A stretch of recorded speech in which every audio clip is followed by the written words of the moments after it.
Good afternoon, everybody. Welcome back to the Last Epoch dev stream. I'm your host, Mike. That's me. Hello. Let's hop right in. I'm gonna continue. We're right at the end of the campaign here. We're gonna finish off Majelka, and once we've got Majelka done, we're gonna go through and hop into the monolith, I guess, with my nice druid boy here. Oh yeah. I decided I was gonna complete the set for leveling here. It's not overly fun, but I figured I'd slap it on and then have some fun with it while I can. Found the other two pieces naturally, and I'm like, I'm not gonna find the other one before I find better stuff to replace them with or need to replace it.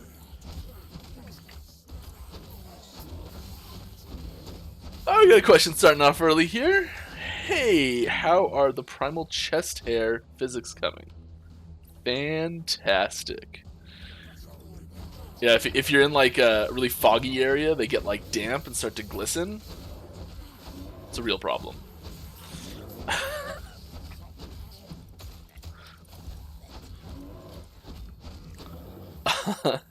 Hello, Mr. Fibble. Good evening. Are you ready for the barrage of questions relating to the 8.5 update? Oh, you bet I am.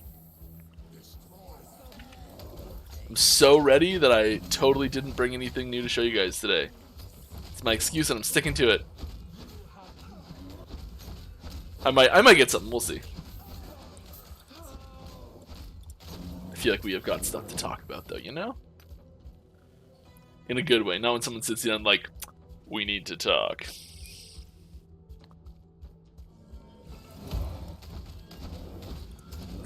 Little teaser at Dungeon 2 or 3 maybe today? I mean, I can't really share much with you on there. They are like... I can talk a little bit about the general, like... You know, how there's the new mechanics that we talked about, the new systems we talked about, and how they're tied to the dungeons. I can't really share with the mechanics exactly. They're still pretty early in development, and it's hard to really describe too much in detail as to exactly what's going to happen with them, because like the original dungeon, Temporal Sanctum, had some pretty big changes even after it was in CT stage. Like there was some big changes there. The cycling reward changes, that didn't happen. The thing you have to pick at each floor, the doors, when you get to the door for the floor, the like having things to choose from, that wasn't there. There were other things too, like it changed a surprisingly large amount. It's much for the better for sure. It was too simplistic to start with.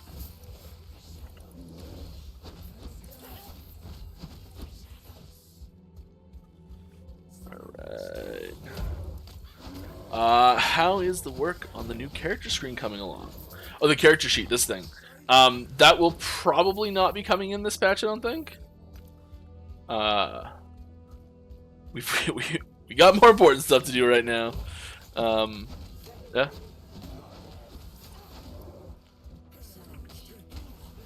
All those other things that everyone's like, this should be your number one priority. They are.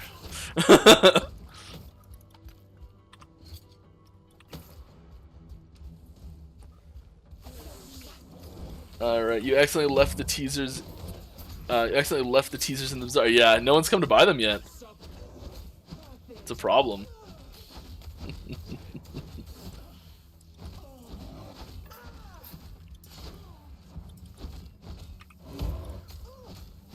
No, I think there's a couple things to clear up. I know I left some messages on the forum post itself, and we left messages on Reddit and Discord, and a lot of people saw that, and probably everyone here saw them too, but I think it's still worth saying that the bazaar, there were a lot of really good things that the bazaar was going to do, and we still hold a lot of those same values that we were trying to achieve, the same goals that we were trying to achieve with the bazaar.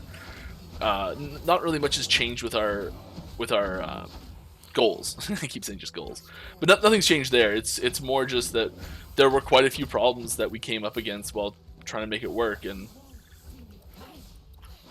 once you hit a few of those roadblocks, sometimes it's better to pivot.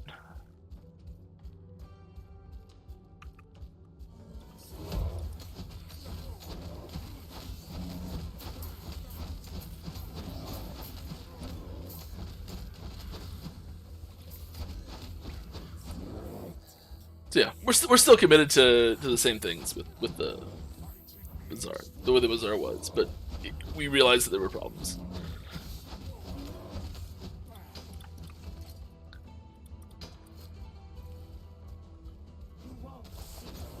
From a like personal perspective, the biggest problem I had with the system as outlined as a whole, and it's not just the Bazaar. There's other things that go with it, but we use Bazaar as a shorthand for the entire item sharing system, item trading system. And the biggest problem, as far as I was concerned, is like it's something that a lot of people brought up for sure, and that's you go to play with someone frequently, and then you're playing with Timmy, Johnny, and Spike, and well, Timmy and Johnny showed up tonight, but Spike didn't, and you found a great sword for Spike to use, and all of a sudden you can't give it to him because he wasn't there with you that day when you were playing. And like, it's tough to have predictable timings for playing with friends, and that was the biggest thing I was personally concerned about with that other system. And like, it's so hard to come up with something that's perfect and fits everyone. I don't think that's possible to have something that fits everyone what they want. But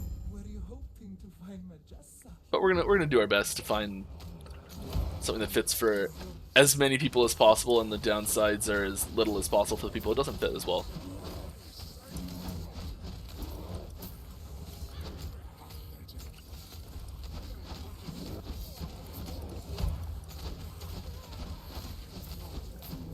The change to trading is going to make more prevalent, easier, or more difficult. Yes and no for both. It will change. It will be different. There's not something that we're ready to fully share yet on it, because we are still discussing exactly what we want and exactly how we're going to achieve that in the details. So it's still not finalized, and in certain situations it will probably make things easier, and in other situations it'll probably make things harder. So unfortunately I can't really answer, I'm sorry.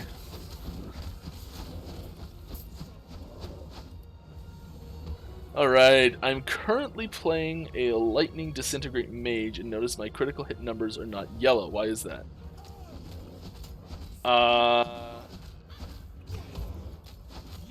I didn't think Disintegrate could crit. I know there's a way that you can, like, it's been a while since I've looked at that tree. There's a way you can make it kind of crit, but it still doesn't actually crit. I think.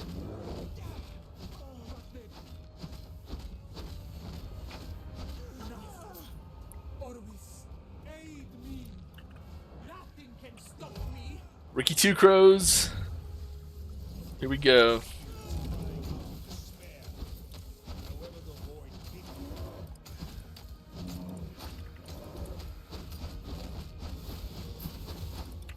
Ricky Two Crows is angry.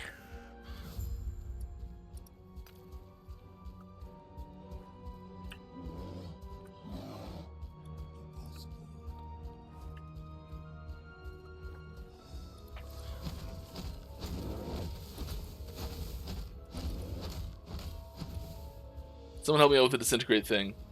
He says, thank you. So there's a dot, can't crit even with... Okay, yeah. Even with the head, that's what I thought.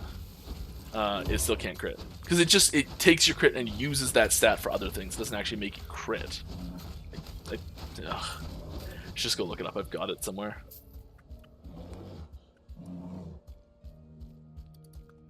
Here, I'll look it up while this cutscene's going. There it is. What do you think you're doing, my beautiful vessel maiden? I am breaking the cycle. I refuse to be your sacrifice. Disgraceful. Rage is unbecoming of you, child. This is not rage.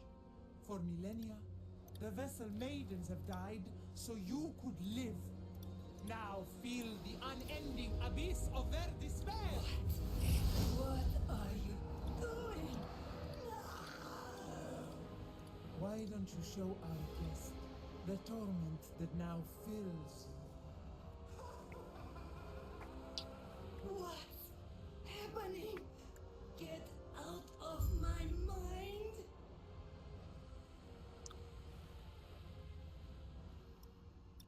Right, okay, so I looked it up, and it's Disintegrate deals more damage equal to your spell crit chance.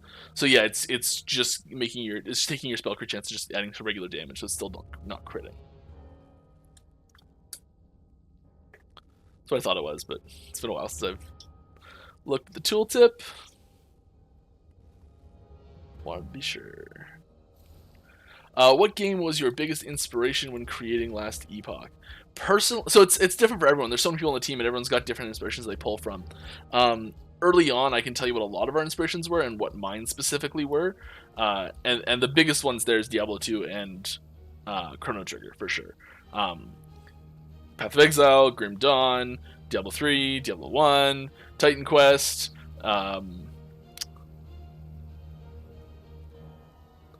Torchlight, got it. all those ones also had huge impacts for sure. But I'm constantly remembering things from other games that I've played that are not in the genre as well. So like, and I'm sure there's things that come in that we don't even know is coming in just because it's in the back of your mind. Like, oh, that game I played once, it did this cool thing. Like, there's weird things that I can tell you.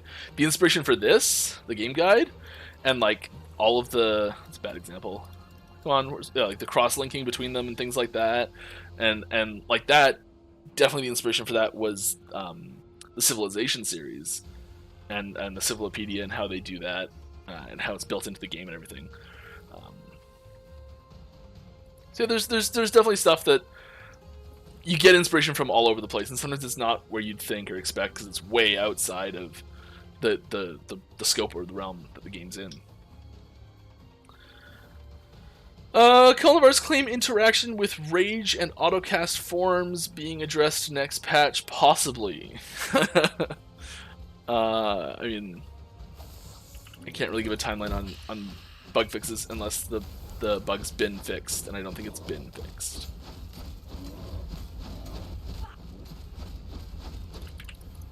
Be gone.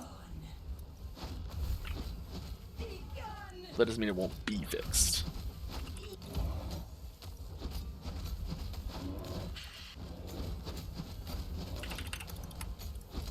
Foul insect.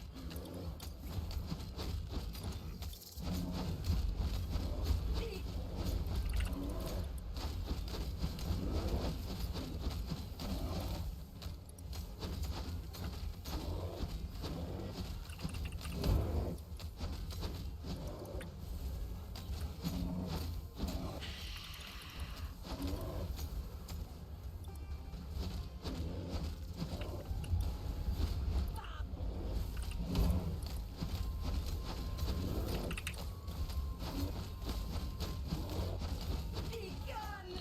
Chance to be doing this first try are slim to nil.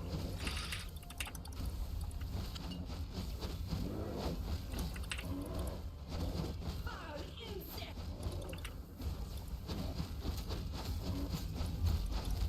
This is your doom.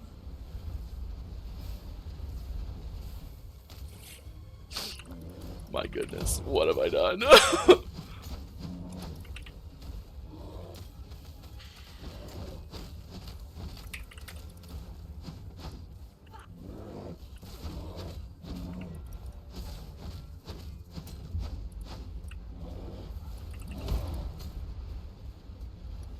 Come on, back up, crows. Foul insect. Oh no! Be gone. Come on! Gone.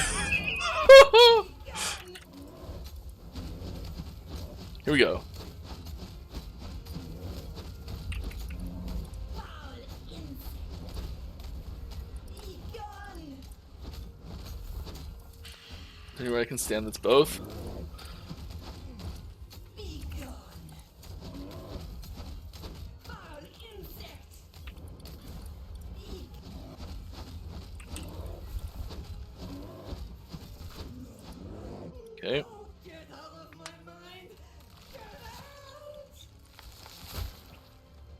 so messed up.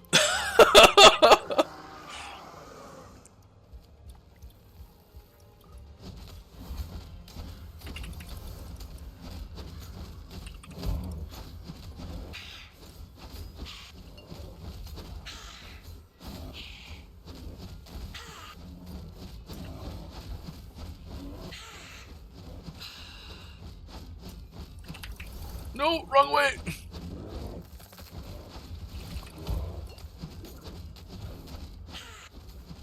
I'm standing in the circle.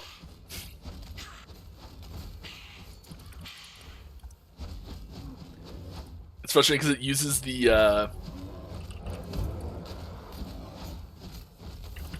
come on, get out. Oh yeah.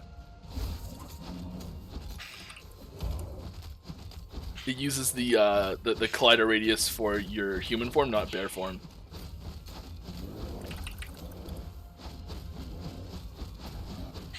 I'm pretty sure.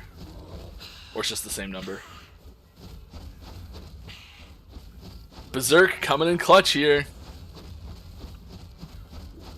Will it be enough? Unclear.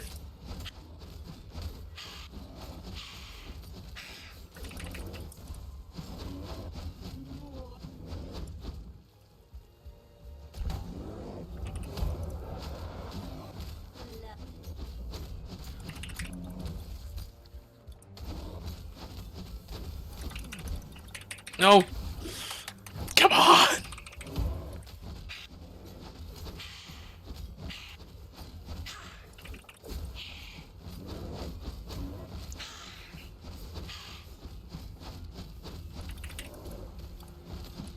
Little hop is so great for just getting behind her.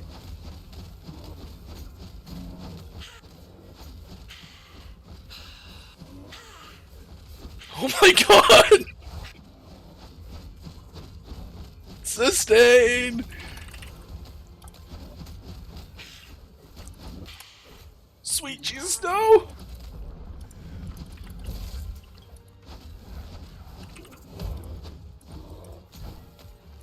Oh, come on. It's a bad shout.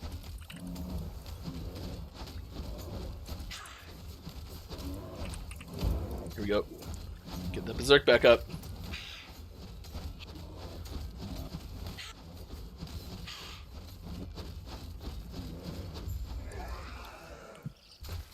Wait, don't die! Nailed it.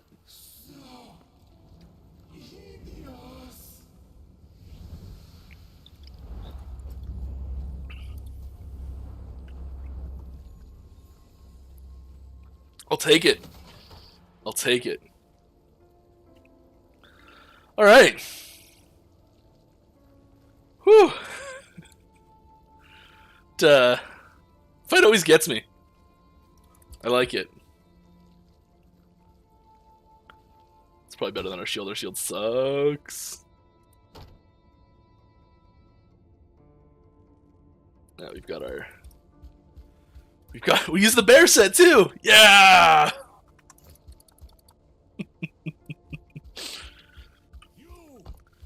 That's 70 strength. You think this is over? Autocast showed me the power of despair.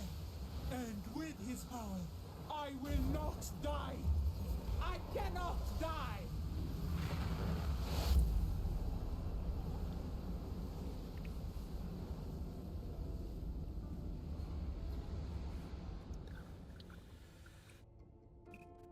Alright, let's get back to some questions. Condovar's claim interaction with Rage and Autocast forms. Thank you, Heavy, for the resub. Always glad to have you with us. Oh, 9 months. Wow, yeah, you've been around for a long time. Thank you very much, friend. Oh yeah, I forgot we added that. That was because I was like, I hate seeing ones or zeros there.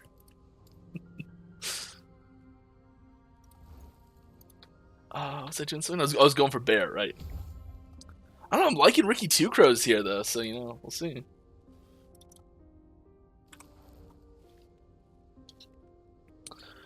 Alright, let's look up this bug, see what we're talking about. What was the question?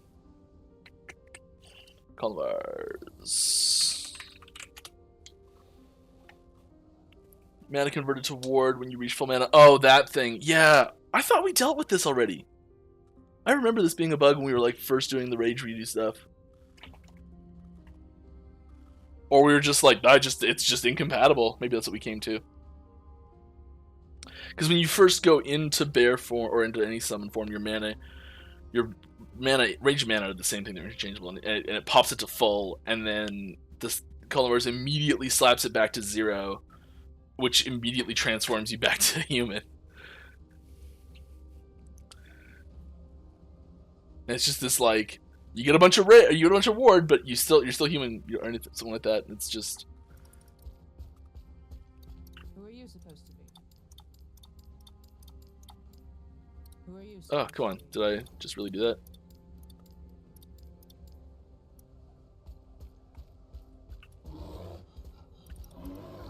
Yes. Just complete the quests. So well. I can't remember what we decided with that. I do remember working on that problem though.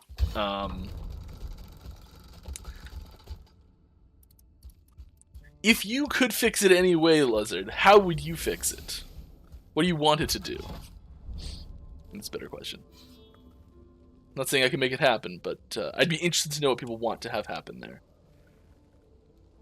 Alright, why are Immortal Eye mobs freeze immune by design or not? Yeah, it's, I don't know. Probably by design if something's freeze immune. Does it say freeze immune on them? Oh,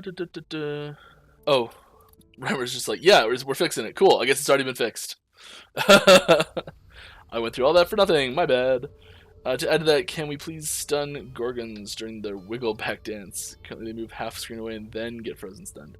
Yeah, that's the ability. The ability is moving them and it's already going, and they're not actively. It's not a channeled ability. It's a cast ability. So there's nothing to interrupt. Channeled abilities do weird things sometimes.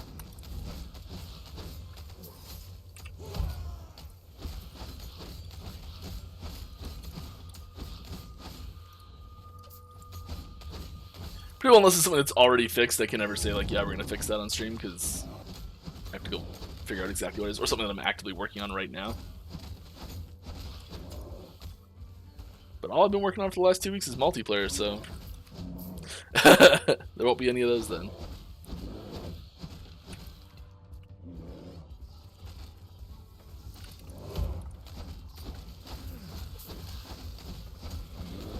I was wondering if set items would be able to be modified or upgraded like uniques with potential can be. We don't plan for it right now. That doesn't mean it won't be added down the road. If we did, we'd probably want them to be more of a different system, a system that's more specific to set items. There've been a lot of suggestions we've had over the last few months or so about what we could do to them, and I don't think just slapping legendary potential on there is the answer. It is something we talked about when we initially made it, if we were going to do that or not, and I'm happy we didn't.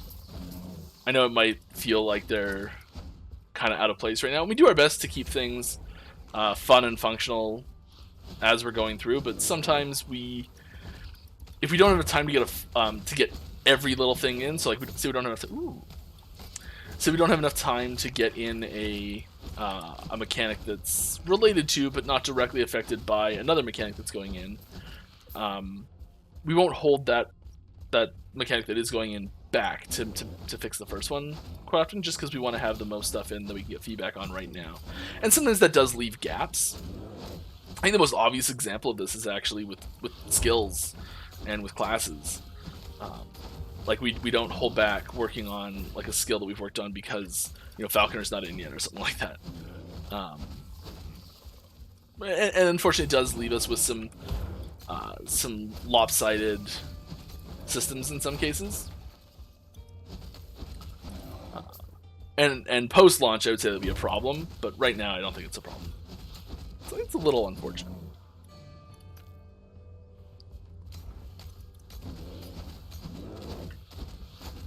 Can you elaborate on the interaction between Void Knight passive Echo Chance and the temporary buff to Void Cleave and Erasing Strike? For example, if one of those ability echoes, they don't get the benefit of node like Obliterator that make Erasing Strike always do crit, but the Echo never crits.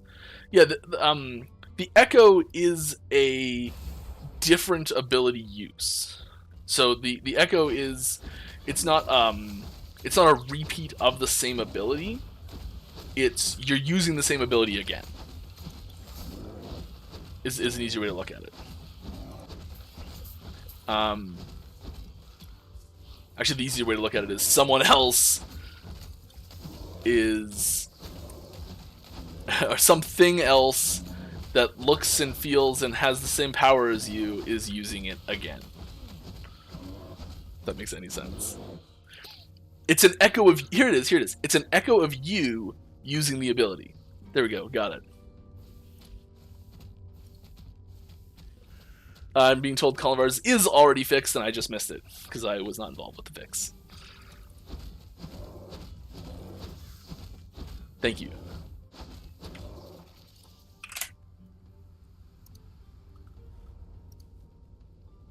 Oh my. Hey guys, I was given stuff to share. How cool is that? Oh, nice. Okay, I got stuff to share later. Don't worry. I came with nothing, but I got people pulling for me that are.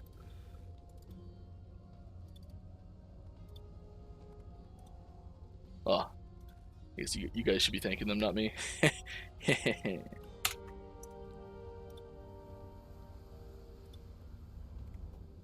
I'll get those fully in at some point. It's honestly refreshing to see. Oh, there's a question here. What's EHG's take on snapshotting? There's a thread. I do want to address the snapshotting thing a little bit. There is a thread up where McFluffin made a good video on all the different types of snapshotting and why it's bad. And there is no like. We don't think there's a good thing about snapshotting. Snapshotting is not good. There are certain types of snapshotting that are way harder to fix than others, and we do have some plans for most of them. Actually, now we have plans for all the different types of snapshotting that I can think of. But we can't guarantee that we're going to be able to, because the plan might not pay off. If that makes any sense. We are attempting to fix them, and the big miscommunication in the past was that I may have been only talking about minion snapshotting, and what minion snapshotting is, just to be clear, is that if you have a piece of gear that has minion stats on the gear, like here this melee physical damage for minions. If I was to equip this, some of my minions, and then unequip it, my minions would still have that melee physical damage, and that's the snapshotting. That's the hardest one to fix, and that's what I was talking about before when I was like, I mean, we'd love to if we can, we're not sure if we can. And there's other forms of snapshotting that are way easier to fix. And we've got plans for all of them. Some of them won't be possible until other things get fixed. Or not fixed, implemented, I guess is a better word. So we are committed to getting as much of the snapshotting stuff removed from the game as possible. We just can't say when or if it will happen for sure, because we don't know. But we're going to do our best.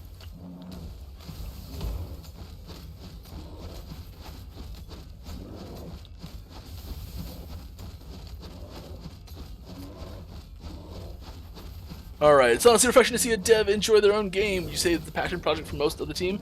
Yeah, I'd say so. Yeah, I mean, I haven't asked every single person, but yeah, it is. It's really fun playing with everyone. Like we've been doing some multiplayer testing lately, where we just get people on the team to like play multiplayer together and just try it out and see what's fun, see what's not fun, improve it, that sort of stuff. And it's been a ton of fun. Yeah.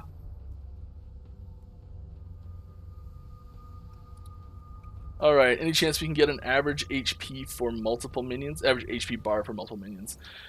Maybe. I understand what you're talking about. It's up here when you get like when you have so many of them, it's hard to see how good they're doing, if they're like on the edge of death or are they thriving or whatever. Yeah, it's possible. If you've got requests for feature implementations, the best place to add those is in the Discord or our forums. But yeah, it's possible, I think. For your own minions, yeah, it's possible. Hello, can you stop making this game more beautiful, dude? I don't have enough time to keep playing it. I really wish you the best. Big thanks for you and your team. Sorry? Thank you. If Marl was in the Last Epoch, what build would she use? Like, she would create a new class. Yeah, I don't think she fits into anything in particular. Not directly, anyways. She would just make her own skills.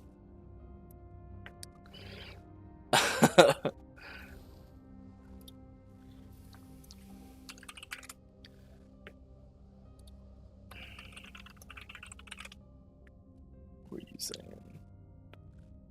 No. Hello. Playing Disintegrate doesn't work using a controller, as you can spin around while channeling. As you can't spin around while channeling. Is this a bug or not? Yes, it's a bug. How long will it take until you, if like something works in PC mouse and keyboard and something doesn't work with controller, it's probably a bug.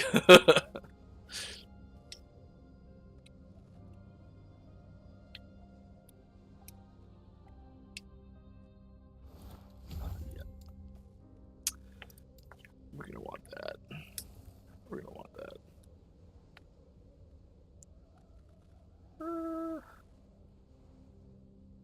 Right, we want the pull. That's what we're going for the pull. I think that'll be good. This Raptor and Bear. Yeah, okay, if we're gonna go to Bear, that would be really great.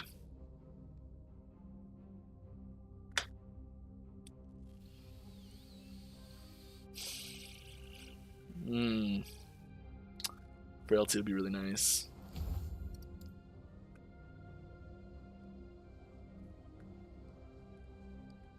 This is what happens when I just haphazardly drop points into it, you know.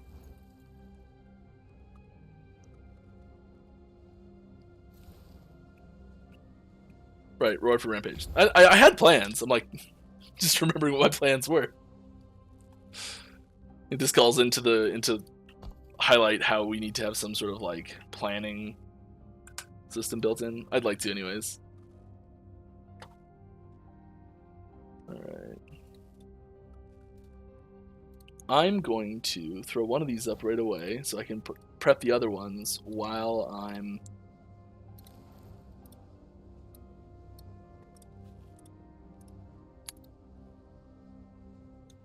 center on screen. There it is. All right, here is a little item preview.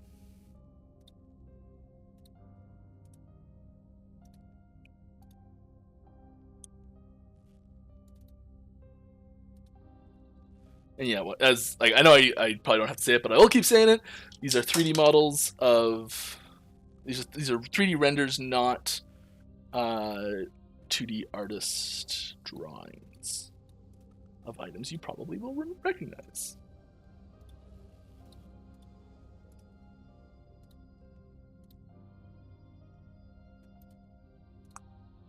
Ooh, that one's pretty.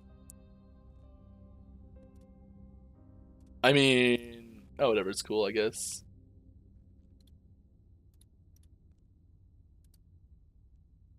All right, let's keep going to the monolith. We're gonna get through. Let's try and get through all the outcasts here. What do we want?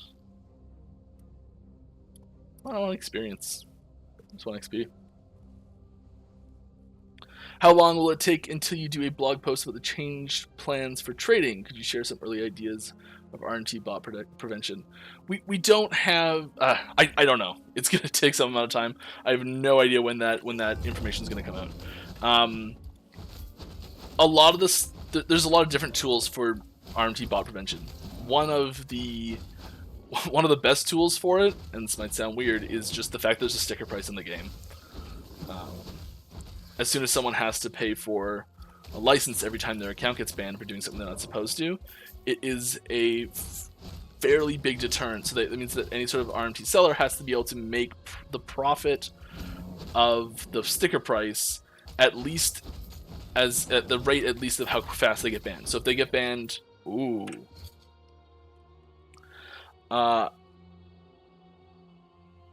poison resin. What is that's terrible.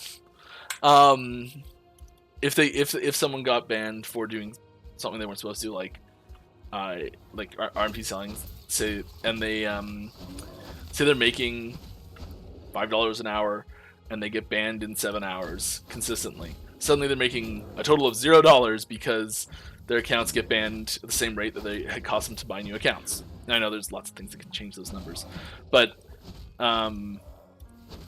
just as an example, that's a great tool right there on its own.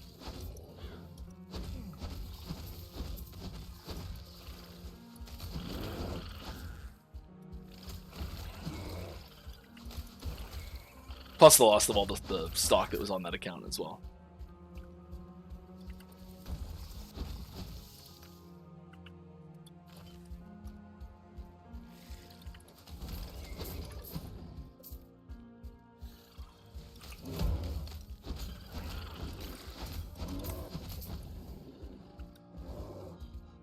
Just chunking along with my burr. My big furry burr. Alright, we tested and used Cold Snap for freezing attempts. Tried it when it wasn't casting no freeze. Yeah, does it say no freeze on it?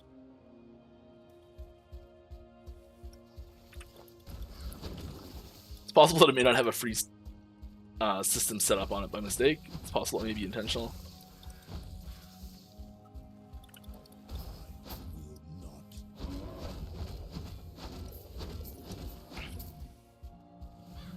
As long as it's not a pic of you in a mankini. It is not a pic of me in a mankini. I can promise you that.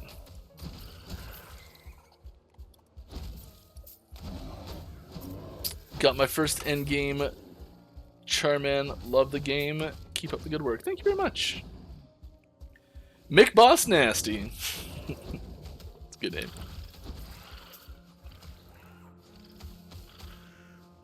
It's fine.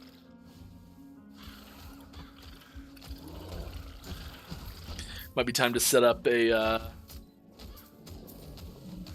loot filter.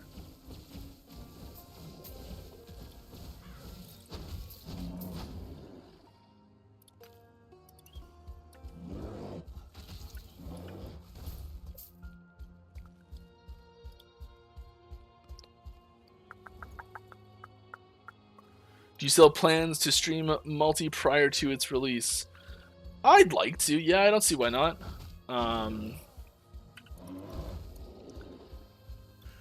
One of the great things about being able to stream multiplayer before it comes out is we can dictate a few things. So say, for example, let's say we knew there was a certain zone or level or quest or ability or character or something like that that just didn't work very well.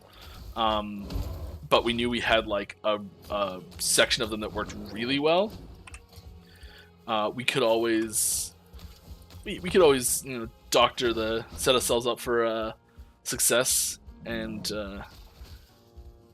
show off the parts that work best.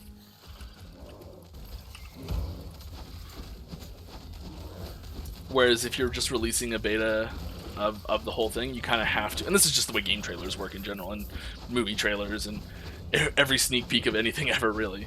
But we can control the situation a little bit more, and so people can get a feel of what it looks like and all that sort of stuff before we actually release it fully. If you release it fully, everything's got to be good. And while it's already a ton of fun, it's not ready for release. Mike, that swipe note is really bad. It's increased damage. Is it?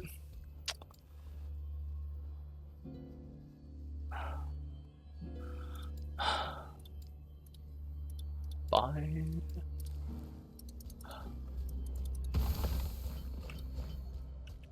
Did I not get it back? Grumble, grumble, grumble. Was I going for something here?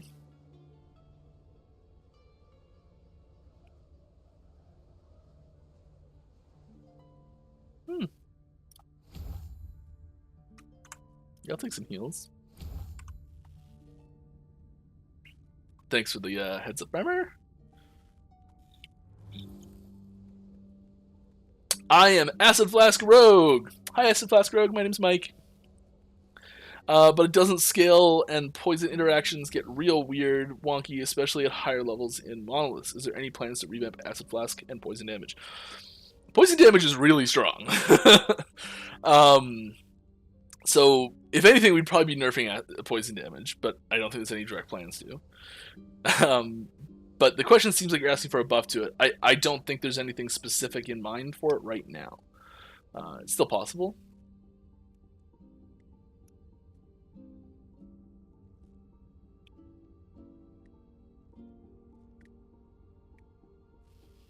Alright, hey, I was wondering what is your opinion on adding more spells to existing classes versus reworking old spells? I think there's a, I think 5 really awesome, strong, like really, really good, high quality, interesting skills would be better than 10 kind of okay ones, or even 3 really good ones and 5 kind of okay ones. More is nice, but we've got a lot, and I know I'm looking at one that's very fleshed out, like there's only one missing slot here, but if there's some that are really poor quality, it's I think worse than having an empty slot. Like, I think this empty slot is less of a problem than like a really low quality skill that probably needs to be worked on. If that makes any sense.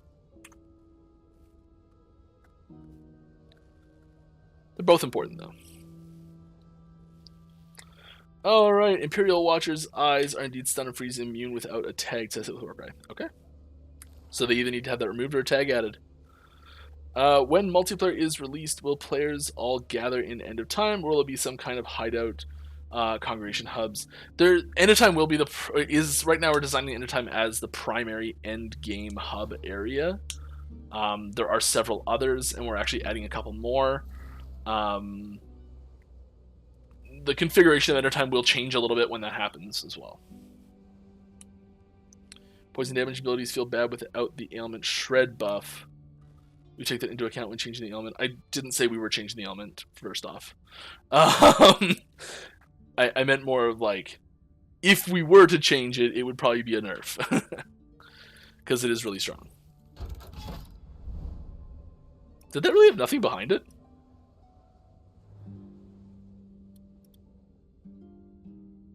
That's rare to see right at the start.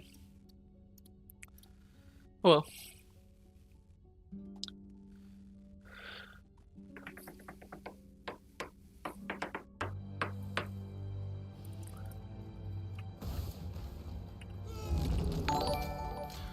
Hey, Boardman! Welcome to the party! Thanks for bringing a raiding party.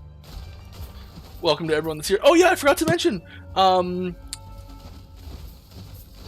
We started February's charity a tiny bit early, so this is February's charity now.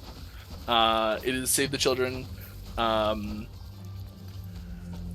yeah, they do a bunch of cool stuff around saving kids, because quite often they can't look out for themselves. They're just too little. Oh, more stuff to share. My goodness, you guys spoil me. Just spoiled.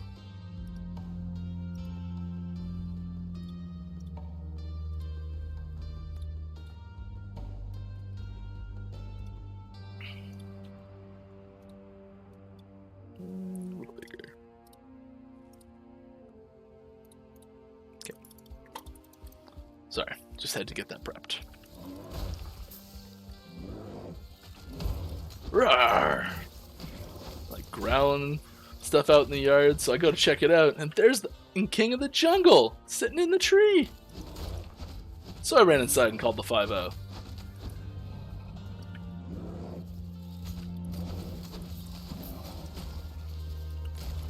$10 points, anyone that can get that reference.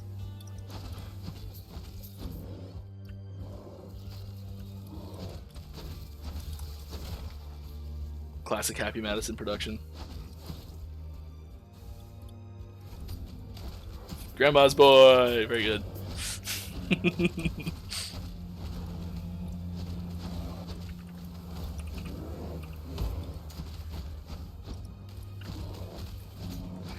By the way, that mall node is one even you guys consider bad. Why is it there? Plans to change up mall spec tree. I think that was a swipe node. We don't have major plans to change anything in anything in Druid really. There might be like little things here and there that get tweaked and changed, but it's feeling pretty great overall. And a ton's been done to it recently, so there's probably elsewhere that needs more attention than Druid right now. But there's like the list of plans of things we want to do is unbelievably long.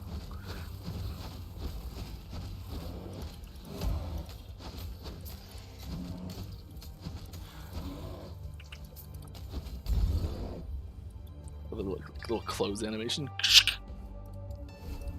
It's neat. Alright, I really like that you guys are highlighting the work of content creators on Twitter. It really shows that you value your community. But so far you only featured build guides. Are there plans to highlight other kinds of content from content creators? I think that would be cool, yeah.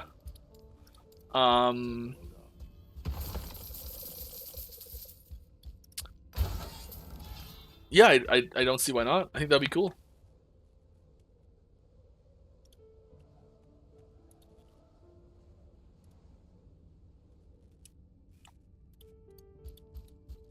I have zero influence on what gets tweeted though, so, you know, might not be the best person to tell that to.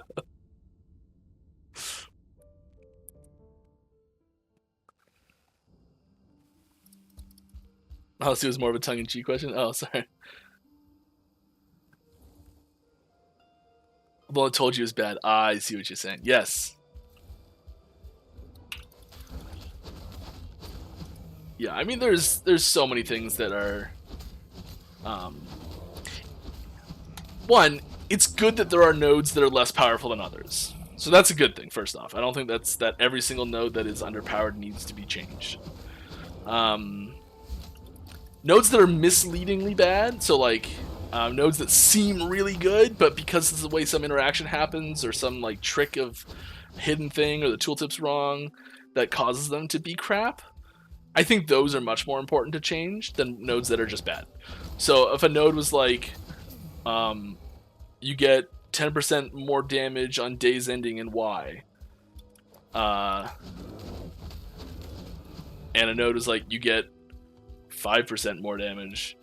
The 5% more damage node is worse because every day ends in Y. But the 10% more on days ending in Y is just confusing and weird.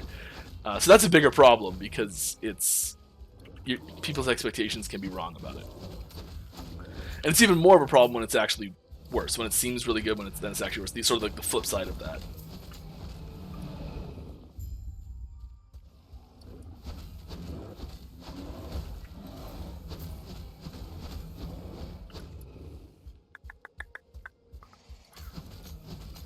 Alrighty, well, let's get to the next one. Any thoughts on allowing Locusts for Swarmlade to scale with player damage? Oh, that moved. With player damage, defenses. Oh, that was a big one. That was a big one. Who's that? Diddless! Thank you, it looks like 10. I'm starting to get a feel for how many 10 is. It just like goes boom! Thank you very much. Much appreciated. I think you're the... Oh, we had one other bit heavy, yeah.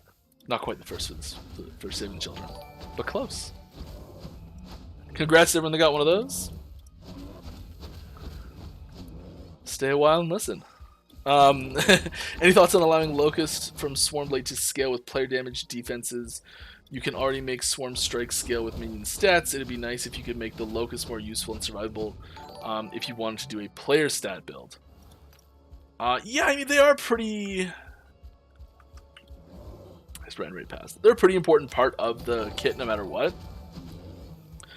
I think the way that you use them when trying to make a player stat build is to use them as a tool to fuel Swarm Strike without putting it in minion mode.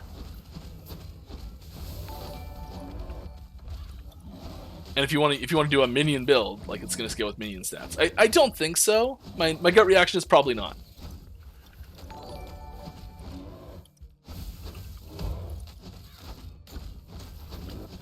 You announced that you'll revamp 3D art for weapons with the next patch. Kinda. Will every unique weapon already get a unique 3D art in 8.5, or just a bunch of more? Just a bunch more. And how much longer will it take for for a bunch of unique 3D armor? Okay, so this is back to that, like, the same thing before about holding things back in favor of, like, not finishing the whole thing simultaneously. So say there's 100 weapons that need, or 100 uniques that need new art, and we get some amount of them done. I don't want to say a number because I don't actually know how many we have ready to go, and I don't want to overpromise here. But say we have 5 of them done. I know we have more than 5 of them done. So let's say there's 100 and we have 5 of them done. We're not going to hold back those 5 for waiting for the rest of them to finish. And I don't know. Like, we're just going to keep making them every patch until they're done. It's kind of the same as with the item remodels and the rework. So, like, we did them all bit by bit, chunk by chunk, all the different gear slots, all the different base weapon slots. And each patch, there was, like, a little bit of them that got added each time. And it's kind of the same thing. So we hit all the base items, and now we're hitting all the uniques, but it takes time. And it'll be done at a similar rate, probably. The uniques are probably a little bit harder just because they're generally a little bit more intricate. But yeah. So some number of them will be coming in next patch, and it will not be all of them, and some number of them will be coming in the patch after that, and I have no idea if it'll be all of them or not. Hope that helps. I know it was like no information, I'm sorry. Hey, thank you very much, Heavy. That's another 10. Way to go. Congrats to everyone that got one of those. Cooking with gas now. All aboard the hype train. Choo choo. I got a train whistle upstairs. Oh, should get that.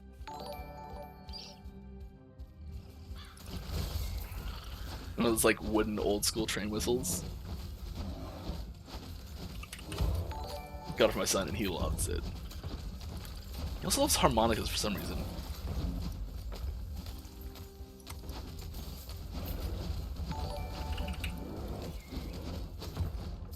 You can't quite blow on it properly, so it's like, you can sound like the in breath and the out breath. Something interesting to learn about harmonicas. So if you put the harmonica right way and you breathe in or out, it still makes noise. So you can draw air in from the other side and it will still make noise. However, if you flip it around and try and push air through the back, it doesn't make noise. I have no idea why. It just wants me to know how harmonicas work now.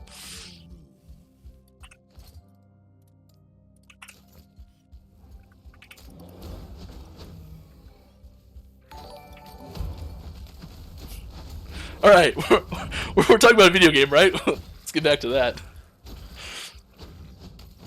Is that even more from Heavy? I don't know, I can't even tell now. There's so many of them.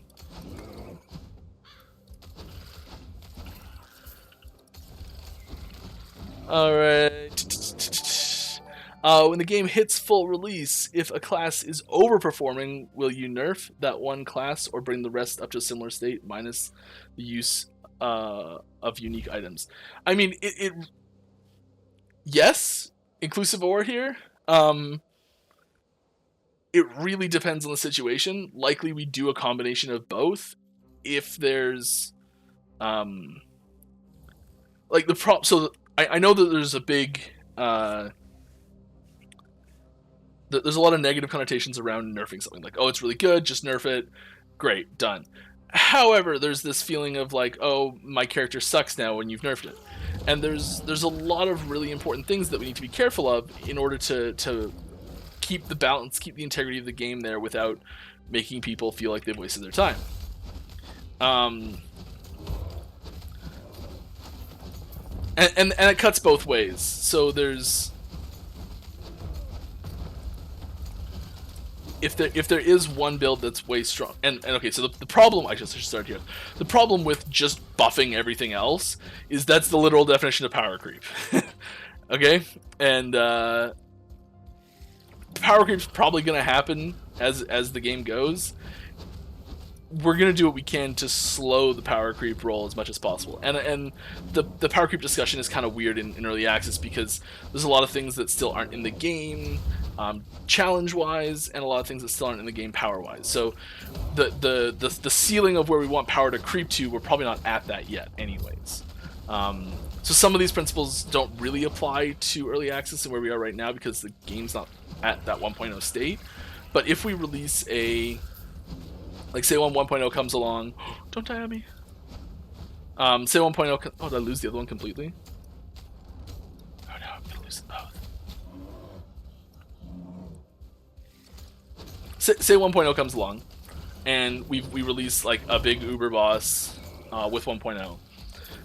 The goal is to have that Uber boss without buffs stay relevant as long as possible. Now, we may give it buffs later or whatever, but ideally we wouldn't want to have to buff the boss because it acts as a good benchmark for builds for forever to come, you know? And if we are just like, if something's starting to get, if say like one build creeps ahead, and then instead of nerfing it, we're just like, okay, buff everything else, bring it up. Suddenly that boss is no longer relevant as a benchmark measuring stick for builds because it's just trivial for everyone, and so we have to buff the boss. And then it comes into this arms race of, okay, we're buffing the boss, we're buffing the creatures, buffing the boss, like we're buffing the boss, buffing the player, buffing the boss, buffing the player, because if you refuse to nerf the player in any way, that's just what happens.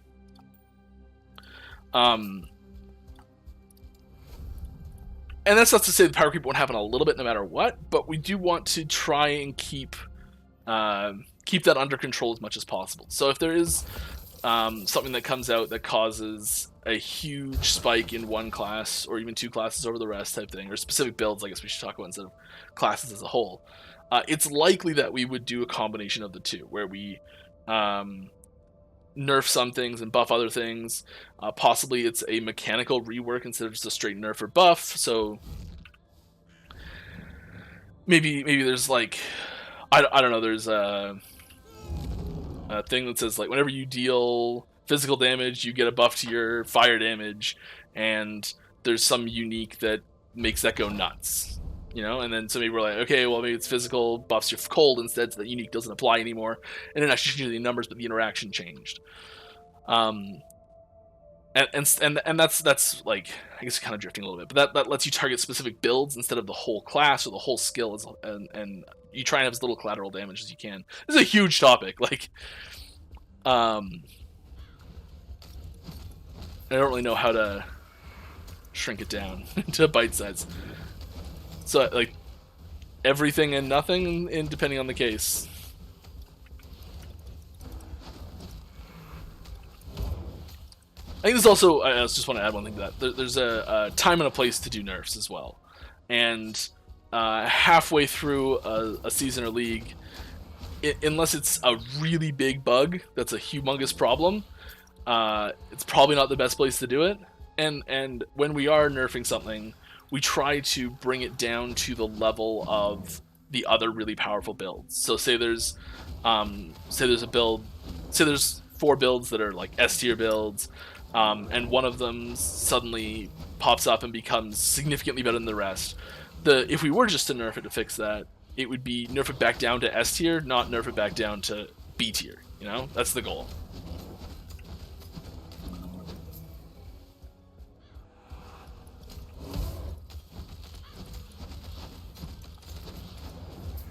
But yeah, most major balance adjustments we want to be doing in between competition segments. So if there's a large competition happening, we want to do it. We want to change things well enough before that starts, such that there's time for people to adjust, and then, or far enough, or just right after it ends.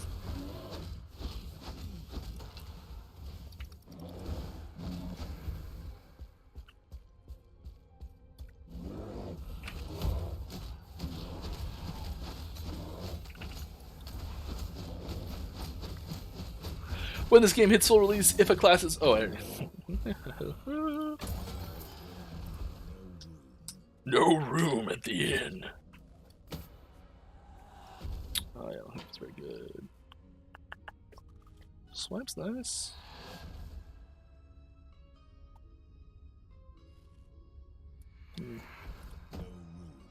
No room.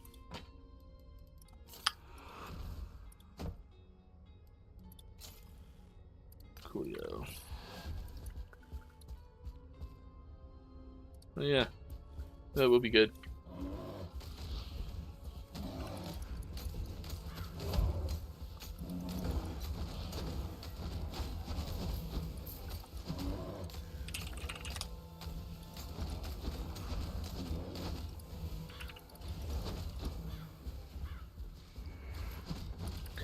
Okay, I just figured out what Marla would do. Marla would be a Spellblade that could use a crossbow. She'd bring her own crossbow to the party, and she would change the skills to work with crossbows.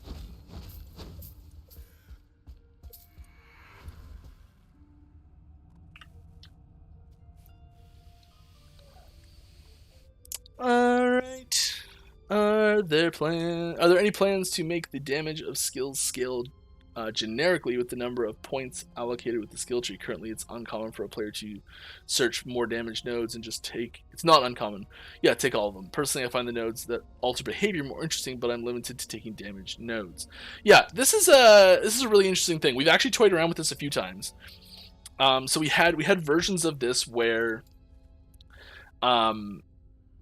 just the points just had a base scaling effect on the skills. It was just like the level of the skill scaled the damage it did. We had that as an option. It took a lot of the power out of the nodes themselves, and we found ourselves making very like the trees were way smaller. We found ourselves being like, we got to reduce the number of points that we put into these trees because we just can't come up with enough interesting mechanically unique options for abilities that don't mess with each other, and you know all these things. And so for every single skill, so there was a lot of problems that came up there. We then tried just having trying to pull all the nodes like that out, and just having a node as well that was just like you could just put points into, that was just a damage node off to the side if you wanted, but it wasn't very good, it wasn't very efficient. But yeah, we tried a few things with that. This is the one we seem to have liked the most. I think there's a few trees that suffer from the problem you're talking about a lot more than others. And our solution is probably going to be to target those trees specifically rather than to look at changing the system, especially this late in the game. If we can avoid changing a system that big, oh.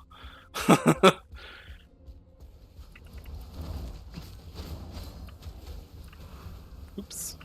My hand went off on the keyboard.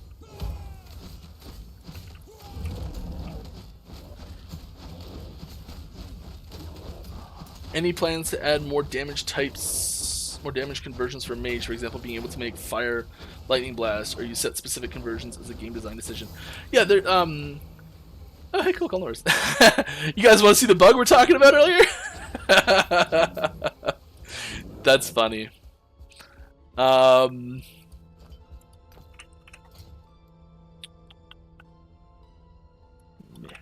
I would, so we try really hard not to have every skill just be convertible to every element, because they start to lose their identity a little bit, and it becomes harder to have. As soon as you have like, it starts condensing the skills, and you starts being like, okay, well, why do you even have these two different skills if they can basically just convert into versions of each other type thing? And so we try to limit the conversions down to like 1 or 2 per skill if we can. Every once in a while we get a few more in there, but I'd say it's unlikely that we'd see too many more. And more likely as well, if we did see more, they'd typically be in the form of uniques for the most part, because there's other balancing effects we can put into place there. Any plans for rebalancing Shadow Daggers in 8.5? Maybe not. Any plans to make throw damage for Sentinel Forge Guard more relevant? Right now, all the throwing attacks are a means to an end for other procs, such as baseline physical damage, and scaling is low. I think maybe. 10 more gift subs. Yeah, there you go. Get the train whistle. 10 more gift subs, Kev, you get the train whistle.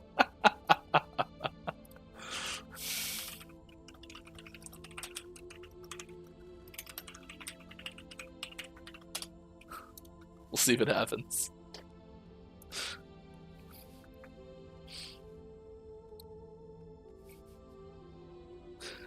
You have a train whistle upstairs, but you have a key. I could donate one if you don't. I have a cool key. Here, I've got a key. Boom, there's a key. It's a big old key. Yeah. It's heavy too.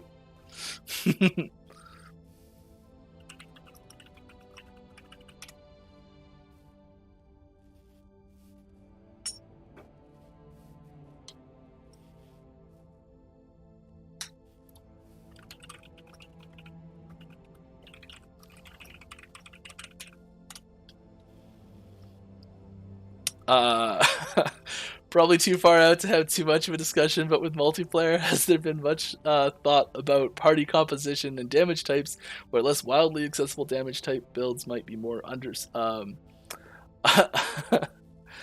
undesirable from a team point of view because it doesn't offer a lot of synergy? For example, necrotic builds or void builds, compared to, say, poison, cold. Thanks.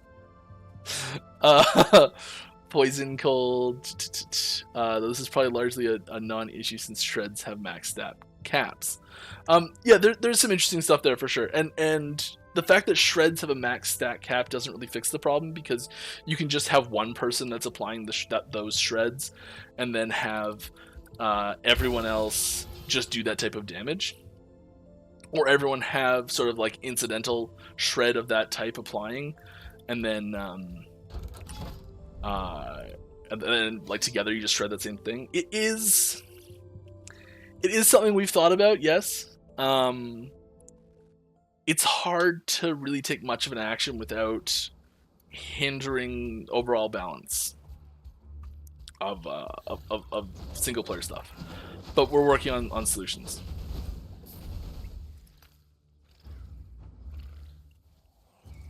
I don't know, this is gonna sound like on stream. Here we go. All aboard!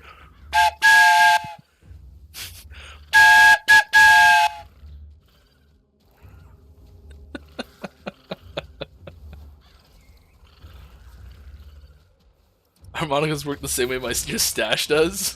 What? Nobody actually knows? Thanks, Evie.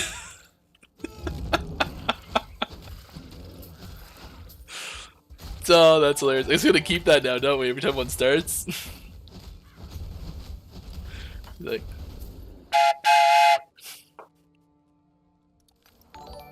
gonna get like a hat and everything, you know. This thing's great.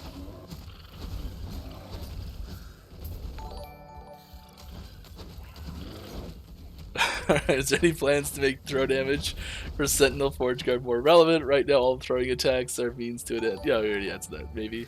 With the announcement of Arena Champions, we see such format in Monolith Echoes as well. Everyone I've heard about, those prefer fixed number of waves and boss at the end rather than the current 12 to 17 wave thing. Okay, so the Arena Champions thing is... Oh, yeah, we got the good Ice Beetle Shrine. Yes!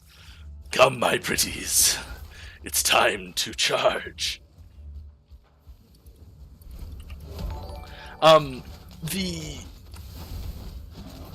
Maybe. So will the Arena Champions be part of that fixed wave system with bots at the end? Will that be the system we use in the Monolith instead of a variable within a range fixed number of waves system? And the answer right now is I just have no idea. I don't know. It's kind of it's a little detached from the other existing arena systems. We may take elements from it to incorporate over, but it is sort of being designed as its own type of challenge.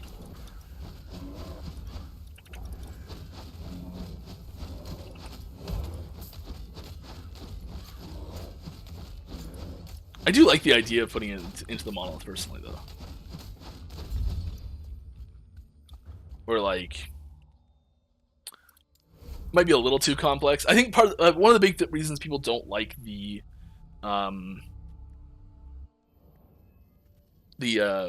monolith version is that it is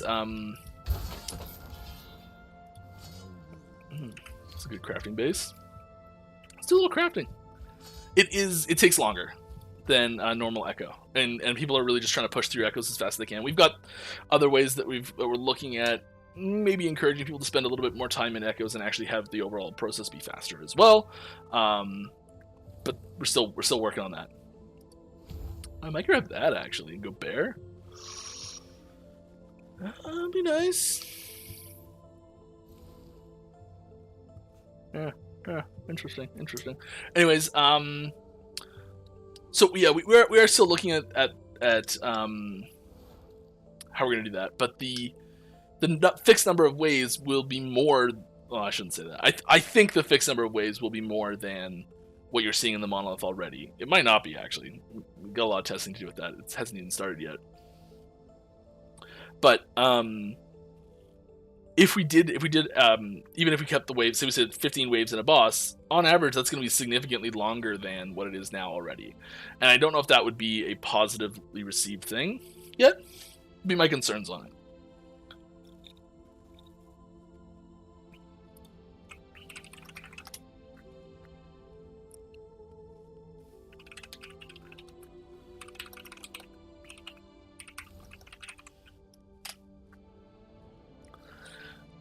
All right. Do you use beard oil or balm? I recently decided to do something about my homeless-looking face. I work from home in an office in my basement. I do not go out much. We're also in the middle of a pandemic, so I really don't go out much. See, I don't do a lot to my beard these days. I was doing a lot to it for quite a while. I use a very specific type of shampoo that keeps it feeling quite nice. And every once in a while I'll put some oil on it. I do have some that we made. You get like a nice jojoba oil base. And then you can get some essential oils. Trying to go for hot oils, especially if you have any sort of dandruff or like you scratch your beard a lot. You can just get some nice soothing oils, and just a couple drops goes miles. Make your own scent. It's wonderful. Also way cheaper usually than buying the pre-made ones.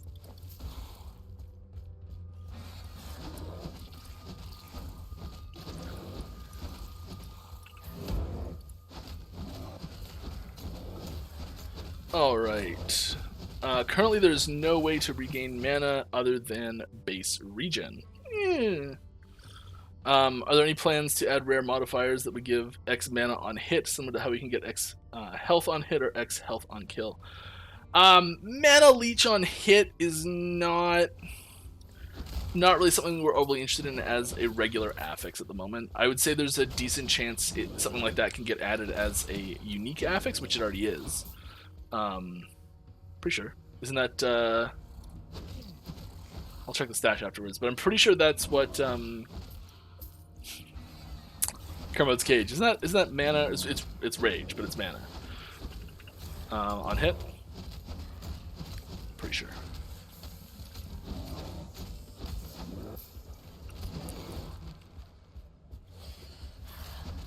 There's also certain skills we put that in as well. So like swipe has it, or wherever force swipe has it. I know. It's technically rage. It's mana. Then here we go. Not sure if someone already brought this up, but what are your thoughts on the interaction of Cullivers and oh yeah, we already talked about this. It's being fixed. When we will be able to replace item crafting window again. It's annoying to first remove old item to put new in. Oh, just like quick swap them. There's a big problem with that. So. Like if there's one there, you can switch it. Oh my god, you can't switch it. What? Okay, we'll fix that. That's stupid.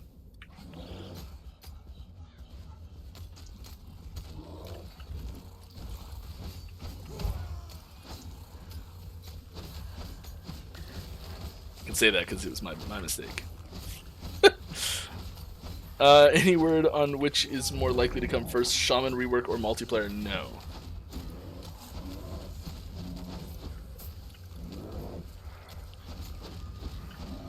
Mostly because I have no idea when the Shaman Rework's coming, and I have no idea when multiplayer's coming.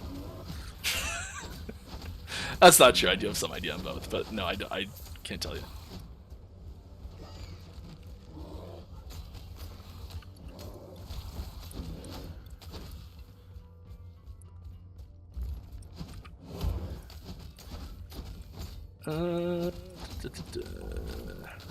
Any plans to change enemy models that are larger versions of the same models? Spreading Frost, for example, can be hard to differentiate between them. Yeah, maybe I'd say that. So we definitely use just an upscale for certain mods on things, and so stuff like that. No. I'd say there's a better chance we would, if there's one that is just like an everyday mob type that is different like that, we probably have some sort of. It depends how often they appear together. It depends how often they are, how different they are as well, like mechanically and thematically. But probably for the most part, we definitely want to be adding more and more.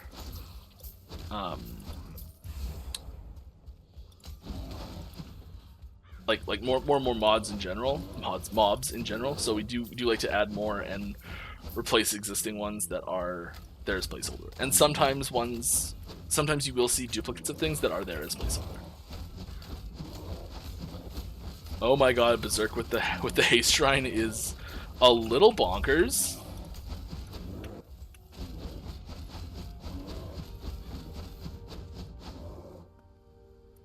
And the experience buff. I guess I should just go, shouldn't I?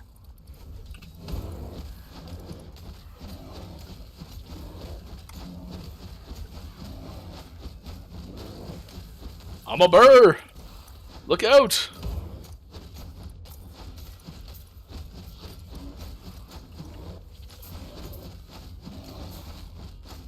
Oh, haste shrine wore off. Rats. And Berserk stops and it's like, oh my gosh, I was hitting 4 times faster than normal.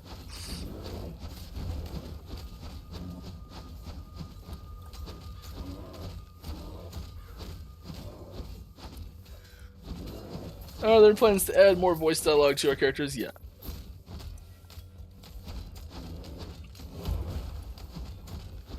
Yeah.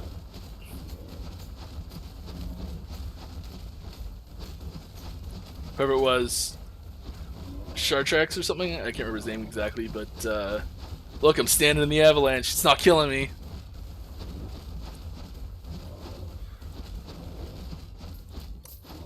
For a second there, I thought it might kill me. That's what I get for being cocky about it.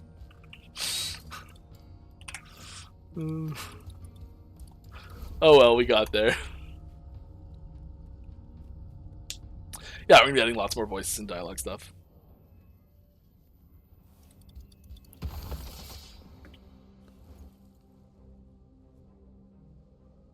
I think we should do a little, okay, here we go.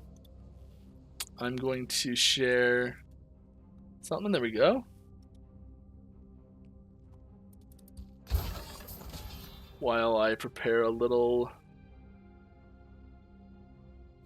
they're not terrible. Yes. Yes.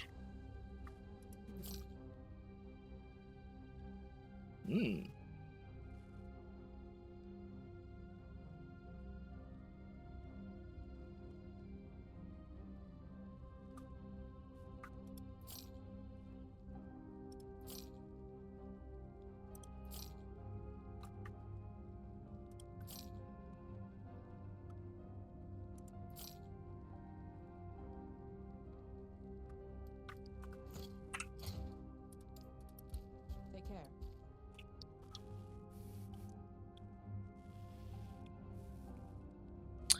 Alright, we're gonna do a little crafting here. That's a couple questions. Any news on Healing Hands tree in 8.5? It is not coming in 8.5, I can tell you that for certain. There should be a sub soundbite. Yeah, yeah, we should. It's a sub soundbite. I love it. Please tell me I don't have to fight lizards. Lizard IRL's champion in arena. Yes, you do not have to fight Lizard IRL as a champion in the arena.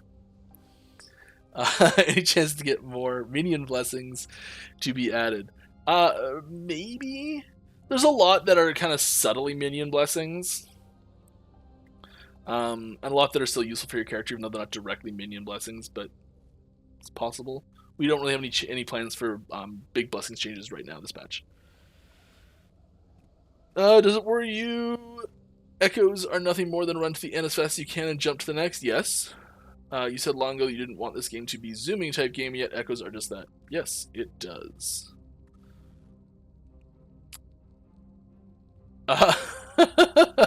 Sorry, was that recognized hobo oil based?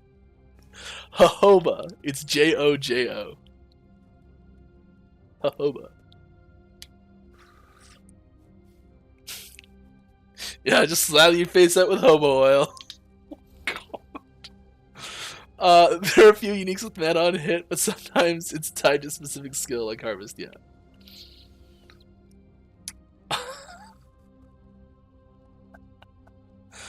Oh my. Any estimate of when you're gonna fix Rampage so you don't have to change directions while channeling? We will if we can. We hit a bit of a roadblock with it.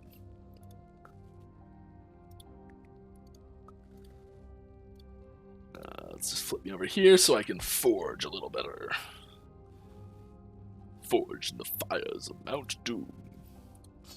Let's skip this one. I was only 18. I could get lucky.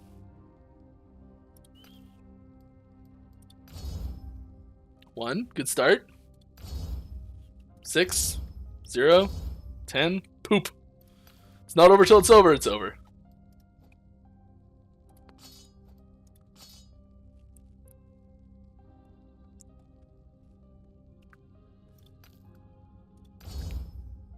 $11.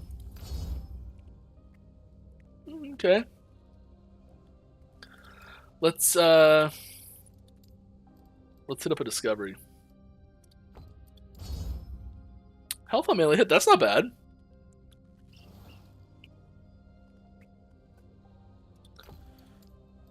I kinda want not order. I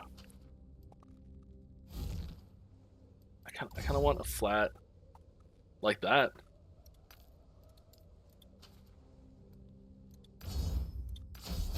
Okay. Let's try and seal the cold. Nah, it didn't work. Such a good run. Yeah. I think that's, as they say, a humongous upgrade. Yeah. That one gets thrown on the ground, because it is poo-poo garbage compared to this.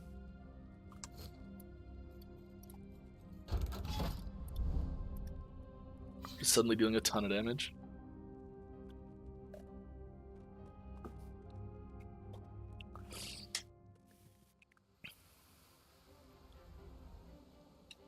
Yeah, that was my desktop background, everybody. Because I'm a professional. My desktop background is very boring, in case you didn't see it. It's just our logo.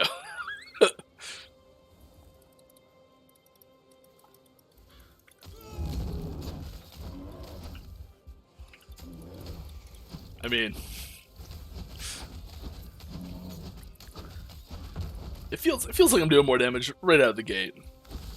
And that feels good.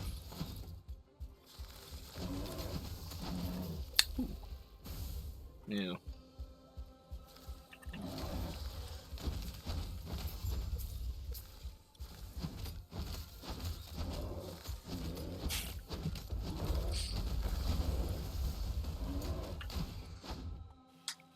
Can we please expand the storage height and reduce the Can we please expand the storage height by 1 and reduce the 4H height weapons and shields to 3 so we can effectively organize stashes without having wasted space? We can mix up item types in tabs. Definitely not taking the 4 height weapons down to 3. That's not happening. Expanding the stash height by 1, I can see that happening, because right now it's odd. If you can fix Rampage steering, all we get is Shield Rush as well. Puppy eyes. So we really like having specific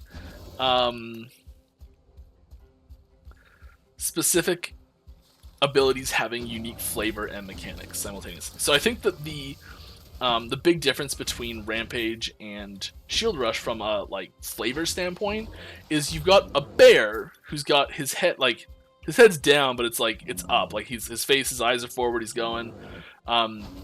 Shield Rush, you're putting your shield up in front of your face and you're charging forward with your shield blocking your vision, for the most part. I think that's sort of like the feel behind it, and I think it's much more reasonable for this bear to be able to like look at what's, you know, just a little left and actually like correct a bit than it is for you to like peek out from behind your shield and like oh, I guess I'll move left a little bit. Oh, I got shot in the face. Oh no. You know, so there's a little bit of a difference there thematically. And I swear I'll come up with something better when you ask me that question after it gets implemented and we don't do the Shield Rush.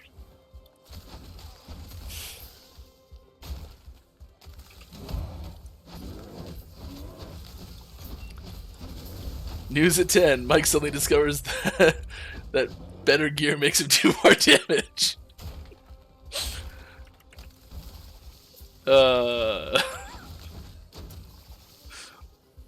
Follow up at 11. Pulling all your skill points in it makes you do even more damage.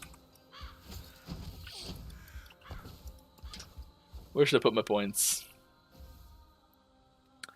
Should we get culling? It's so good.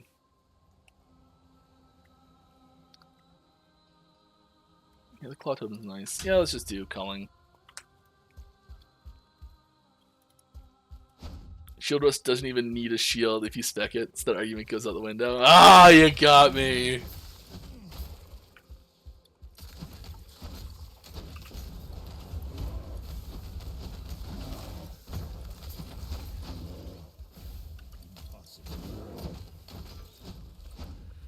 Will the 2 new dungeons sit above T4's Temporal Sanctum? I think it only needs more hard fixed difficult content. Yeah, there's I agree that we do need more hard fixed difficult content. Personally, I think that T4 Jolra should actually be harder than it is. And we might make it harder than it actually is still. I can't say for certain what's going to happen there, but I'm pushing for it to be harder. Specifically because I do want those benchmark things, those declone fights, those Uber Elder fights, you know, those like aspirational content where it is really difficult. And it's a tough balance to have of like how hard's too hard. And we may have erred on the side of caution a little bit with you know what? All of these are garbage comparison to what I just made, so they're all just getting chucked. It's happening. Didn't make the cut. I'll look at my shield later. Ooh. Yeah, let's get some more info. As far as them sitting above or below, I'd be more interested. So I don't know because it's not done yet. We haven't tested it and all that sort of stuff. I'd be more interested in it sitting beside and bringing Jolra up as T4's Temporal Sanctum up as well. So I'd like them all to be a little harder than they are now, and have them be similar. Yeah.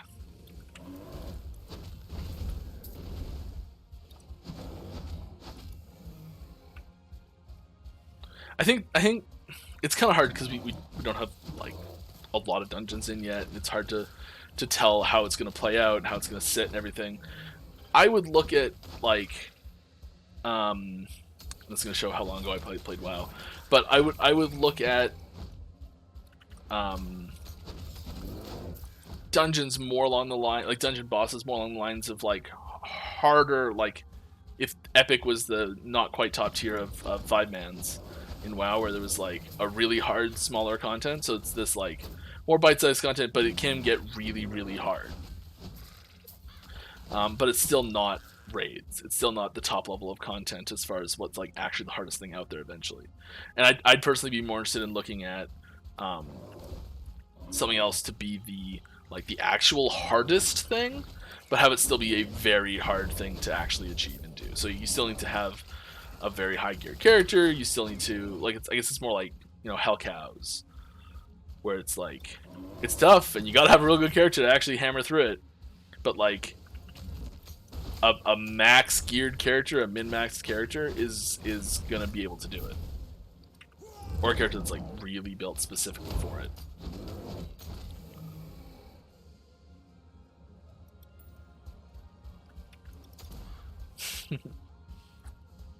This is all stuff that's like up in the air for discussion still. Like we're still talking about it. A lot of this is just how I feel about it.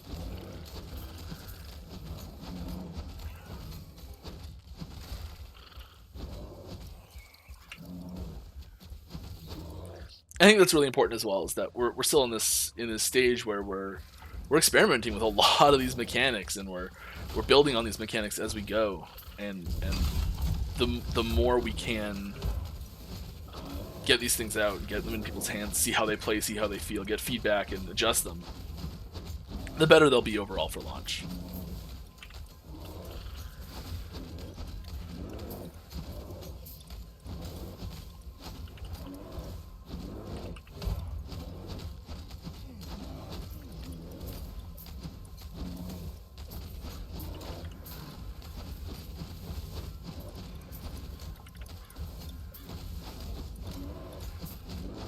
That Berserk gun.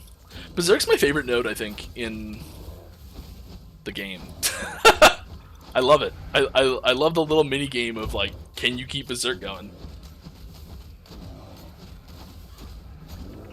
Not sure why, but I'm a big fan.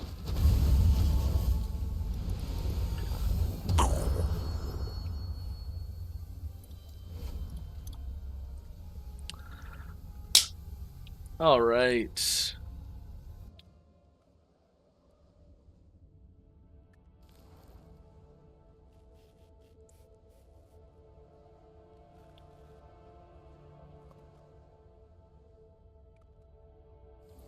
I think I missed a few questions.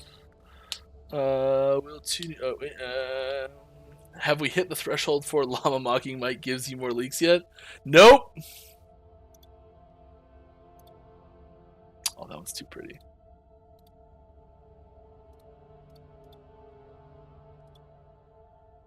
That one's cool. Yeah, I'll say that. Let's do the first one. I wonder what this could be.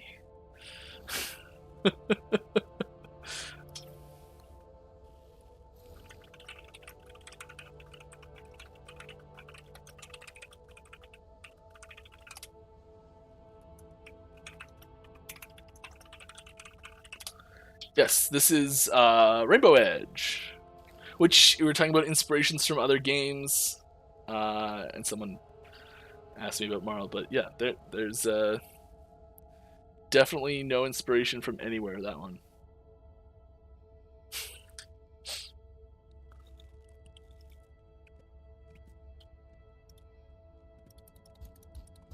Alright. Alright. You know, we're gonna switch out to Bear. Our one companion Bear. Let's see how it goes. My Grizzly buddy. Bear Force 2. Lol, I just got the game a few days ago and I'm finally into Empowered Echoes. I already think they're hard. Yeah, the first time you get into Empowered Echoes, they are quite hard. You'll start to get some builds together that'll be able to handle them a little bit better. That's my man right there. Glad I could be, I don't know where that was time-wise, but glad you liked whatever I did. Will there be 2 new dungeons? Will the 2 new dungeons have tiers as well? I think so. I'm pretty sure. So we're trying to get dungeons as like a class of content. Class of content. I think that's a good way to put it. So there's like there's the monolith, there's the arena, and there's dungeons, sort of like as its own class of content. And each one of them has unique mechanics and unique rewards, unique goals, and all these sorts of things. But they all sort of have a few things in common. Is the plan right now. And those things that we want to put in them are what makes a dungeon. Tiers. So there's like an early tier dungeon. There's a couple intermediate tier dungeons, and there's an end game final tier dungeon that is meant to be a very difficult challenge. And then there's having a skip associated with it, so having some sort of point in the campaign where you can enter it with a key and another point that you leave later on, and it skips a chunk of content in the campaign. It requires a key to enter. The key is unique to that dungeon. The dungeon has a unique ability and mechanic that work together. So the unique mechanic in Temporal Sanctum is that you can time travel between them. You have to switch to the other era to find your way through the dungeon, and there are, my goodness, there's a lot of damage happening right now. And you have the ability Temporal Shift that lets you go between those 2 eras, which is the ability that goes with that mechanic. Theodore, no!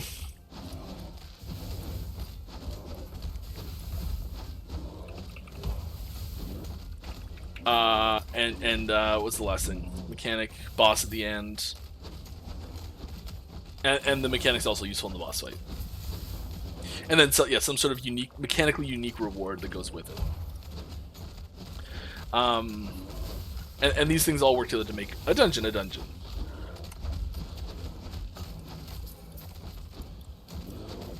And we want to kind of have these ecosystems that people are playing these systems in have ways to combine them with other ecosystems in endgame, and have ways to keep them be separate as well. So if you like, we want there to be ways where someone's like, okay, I just want to play Monolith, and that's all I want to do. They don't have to go into dungeons unless they want to seek that specific. If there's a specific reward there, they got to go in once to finish it, but they don't have to like just run dungeons forever. Same with Monolith. Like, we're encouraging everyone to finish it at least once, and so it's sort of like that with blessings, right? Like you can get your blessing, but if you want like the perfect blessing, you gotta do it a bunch. With legendaries, you can do it once to get legendary, but if you want the perfect legendary, you gotta do it a bunch. Yeah. And then ways to allow you to get like stuff in Monolith that'll help you do dungeons, and stuff that's in dungeons that'll help you do Monolith.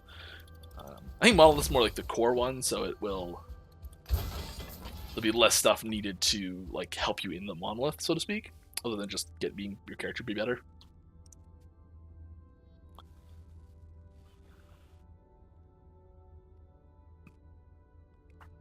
I had a tough time doing that and not giving away what some of the new mechanics were in the new dungeon.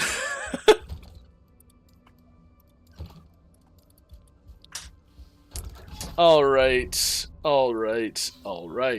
Thoughts on adding a currency that will show you the moves on the Shade of Orbis before you enter the area. For example, currency item can be farmed from the Shade of Orbis fight or dungeon content. That's a cool idea.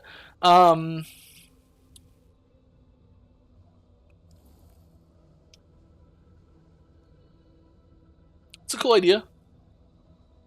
I can see that being something that's added in the future. I think that the core mechanics of so the core mechanics of the way that the monolith is pieced together here, and how you unlock it, and the empoweredness of it, and all that sort of stuff. After 8.5, I'd say there's likely to be very, very few changes to that. and the way that you expand this web and you interact with these things and this thing up here, and the way all this like the meta mechanics work for the monolith after 8.5, I'd say there's unless there's like big problems we need to solve, I'd say it's very unlikely that we'll see very many changes to it before launch. After that, because I think it's getting to a really good spot, and I think we need to focus elsewhere. Now, I want to be clear that I did not mention the in echo mechanics, because there are some changes there that we want to make, because I think that's the weakest point of the monolith right now.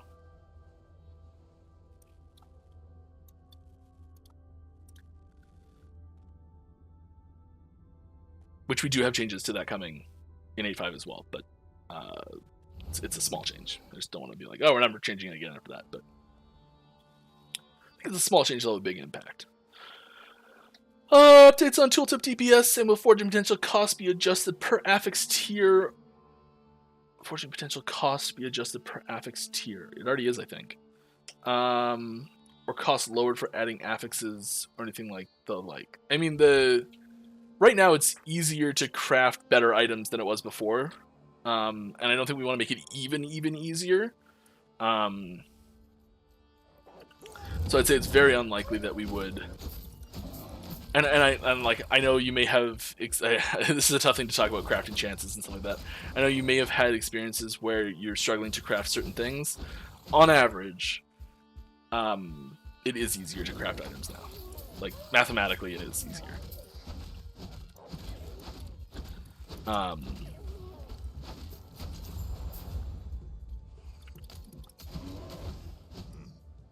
So it's unlikely for any major changes to that. I'm pretty happy with how that's working too.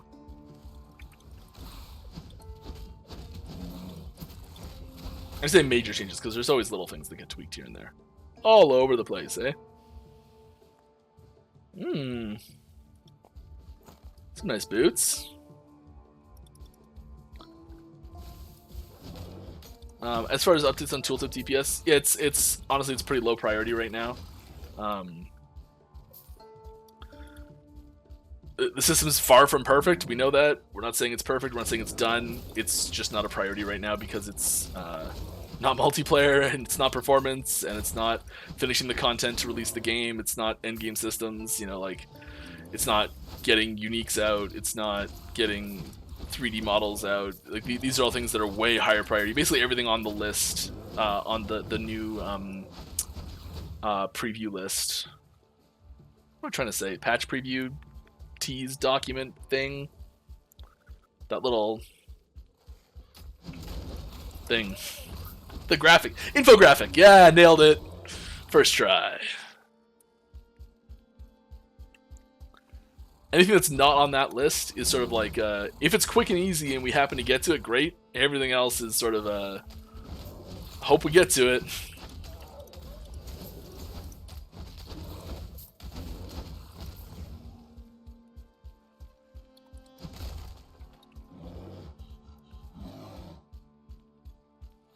And there's a lot of stuff that gets worked on. So like incidental fixes happen all the time when working on multiplayer stuff because we have to convert everything to multiplayer. And when you're going through that fixing things, you might find a small bug or a small optimization or like, so there's a lot of incidental improvements that happen when working on multiplayer, which is great.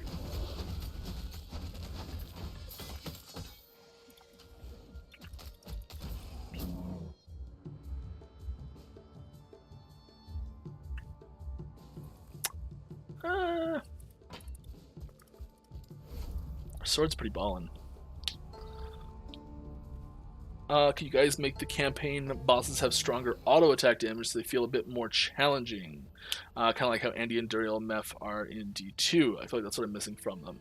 That's an interesting thought.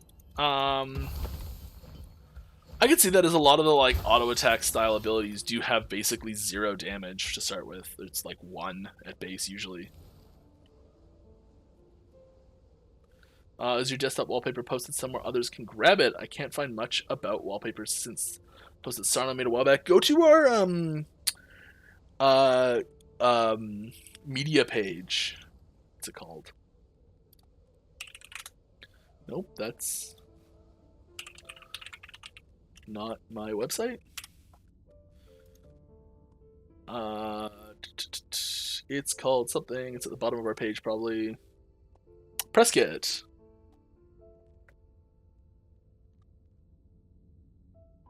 Is that in our press kit?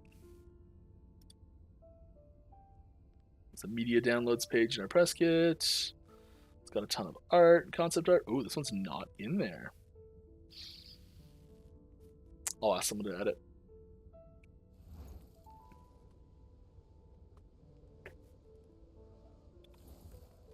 Yeah, I don't know where that one is. Reimer, if you're listening, can you ask someone to take this image and put it up on our press kit? Or somewhere, I guess.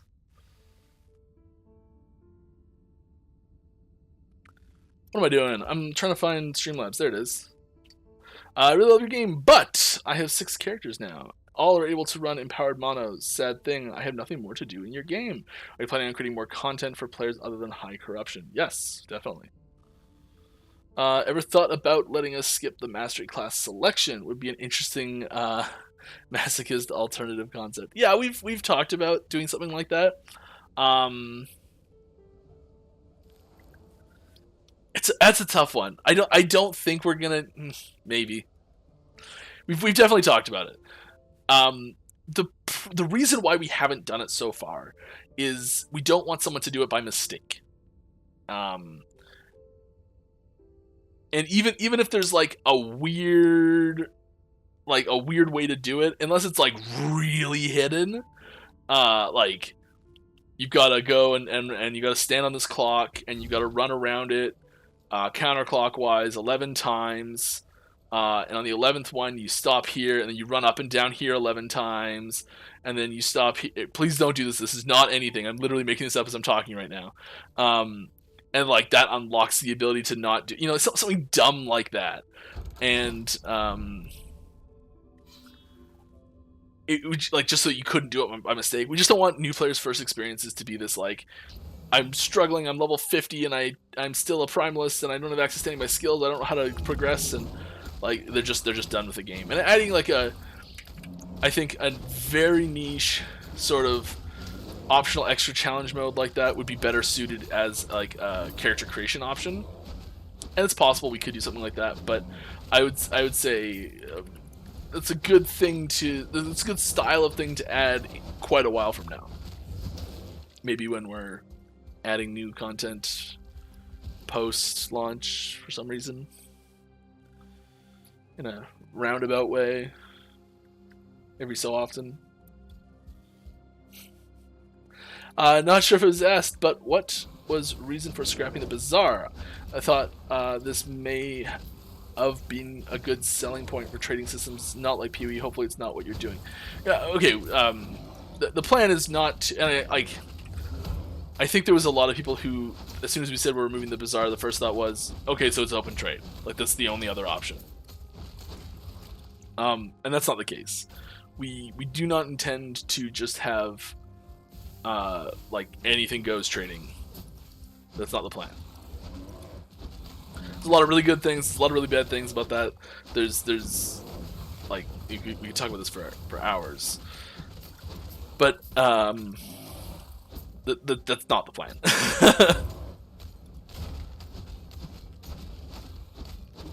Like just completely open anything goes trading.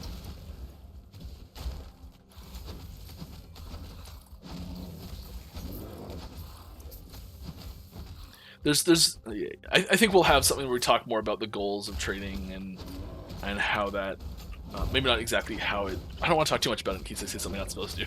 I'm sorry. I probably should have prepared a statement on it, but I think we need a little time to get together exactly what's going to happen. I think it was just important that we say. The reason we said it now was it was more important that we get out there that we have moved away from it. So because it does get. We see on like Reddit threads and forum posts and YouTube videos and all sorts of things about like, okay, what's the trading going to be like? And then it's like, here's the answer. This is what it's going to be like. And while that was true at one point, it's not true anymore. And we don't want to send people away with a false sense of what the plan is.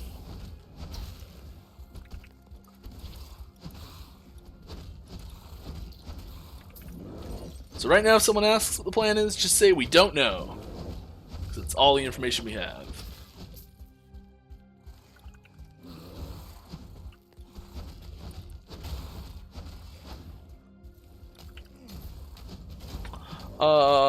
Given what you last discussed about monolith players focusing on monos, dungeon players being focusing on dungeons, etc., is there even the slightest possibility of allowing us to change an arena echo to a non-arena with gold or some other cost? And I would say extremely unlikely, but not impossible.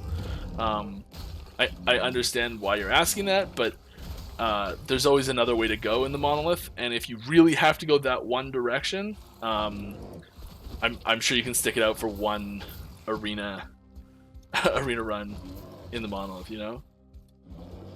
I don't think it happens very often, if ever, where you absolutely have to go to arena 1. Unless you like load it up in all 3 arenas right off the bat. Chances of that happening are almost 0.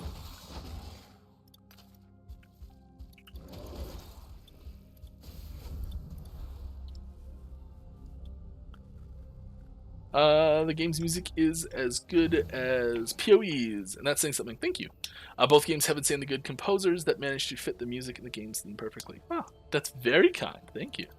I love music in games. I have no critical ear. I am completely uneducated when it comes to music stuff, but I do love listening to it. So thank you. I cannot take credit for any of it.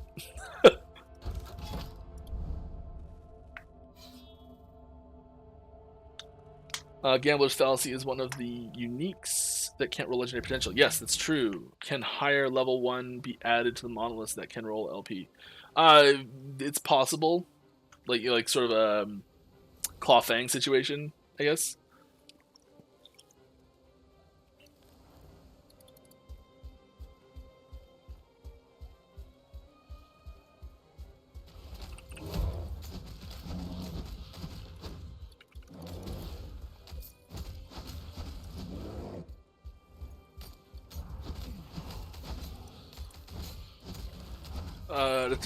Safe to assume PvP is after 1.0 then? I don't think it's safe to assume much in that category.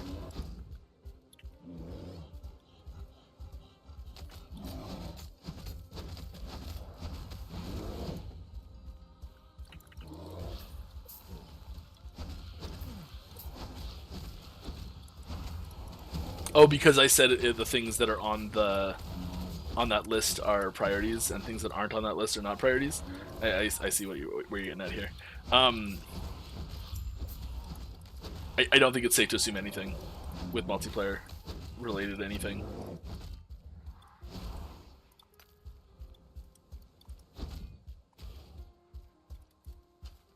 I think the bear's working out pretty well. I feel like he's, even unspec'd, is still like beefy enough that he's surviving.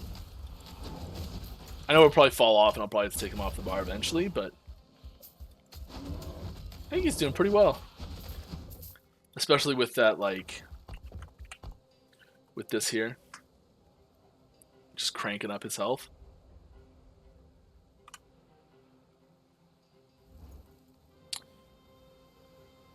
Sure. Oh, thank you. Yes. Am I that far behind? Oh no. Okay. We're gonna do lightning round here. Oh, should I finish this? I'm gonna finish the echo and then we're gonna do lightning round. I thought to unlock the mastery list game mode was to turn off the light off and look in the mirror and say llama llama llama. No, you gotta say llama llama red pajama. What's with all this llama drama? Don't you know that? Talk about new players. Do you find new players are finding their way to the information in games such as Game Guide? No. I see plenty of people ask about stuff in streams and don't know the info is in game. Yeah, I agree completely. We need to be putting that in people's tutorialization is not where we want it to be. We did some work on it like a year ago and haven't touched it since. It needs to be expanded. The tooltips don't even point at the right stuff right now. It needs a pass for sure.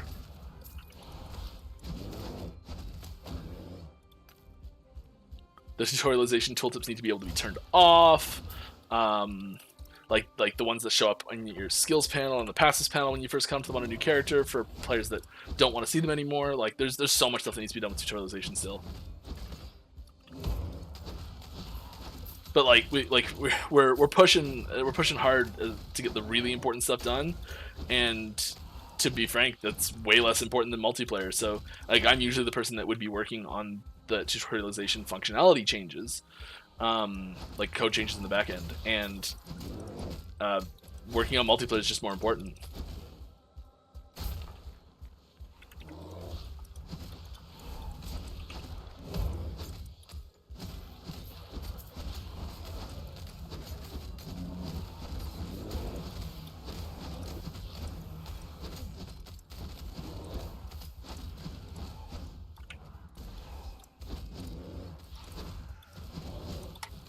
Would I love to fix those things? Oh my god, yes.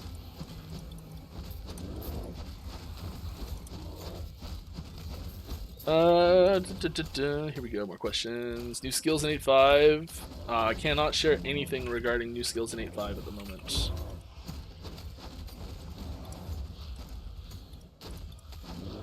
No teases, no hints, no maybes, no nothing.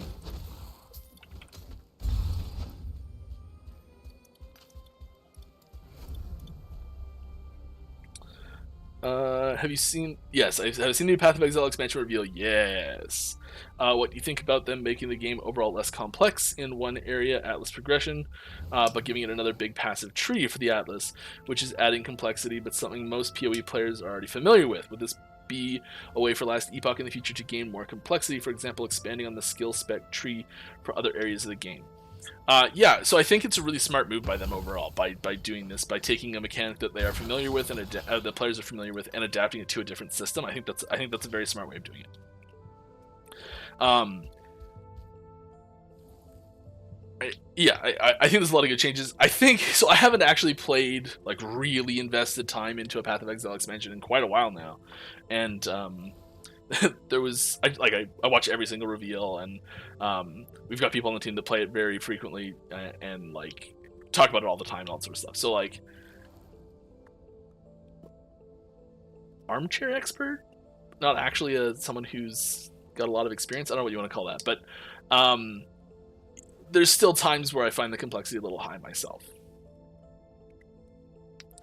I've had 3 timelines now where every path forward is arena echoes. I've had to lower the corruption to avoid it. Like every single path on the entire thing, there's not a single node you can go to that's arena.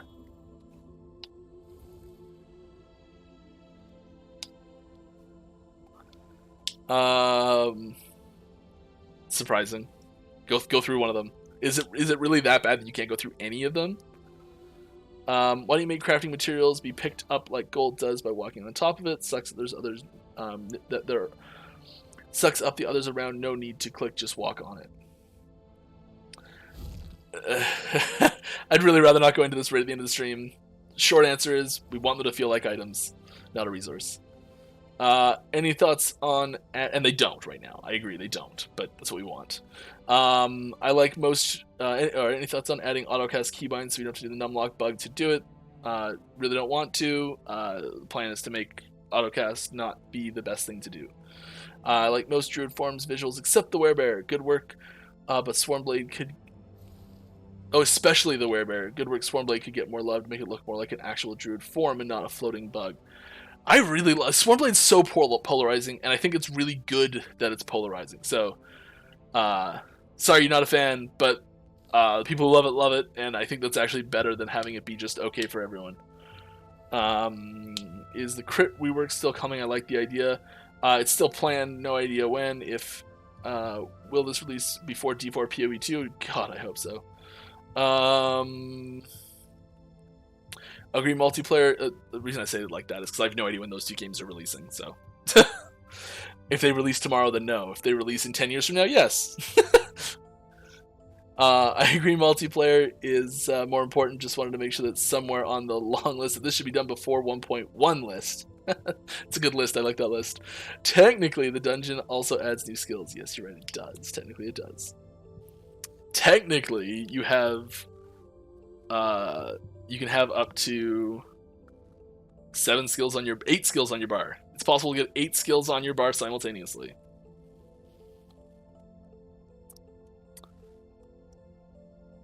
And with that, we've hit time, and I've got one more thing to share.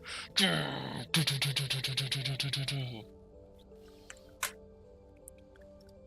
8th skill is mover barrel break is actually technically an ability, and town portal is technically an ability as well. So portal's ability, mover break barrel's ability, your 5 abilities on your bar, and the temporal sanctum ability. 8. Who knows what that is? It's something really cool that we're gonna end the stream on. I'm not gonna tell you anything about it at all.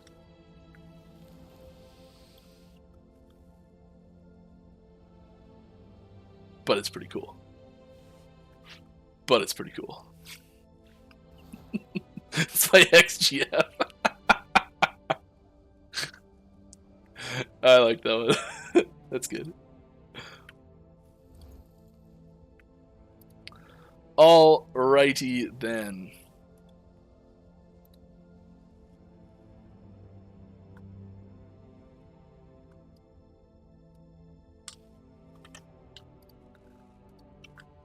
My mother-in-law. Oh my god.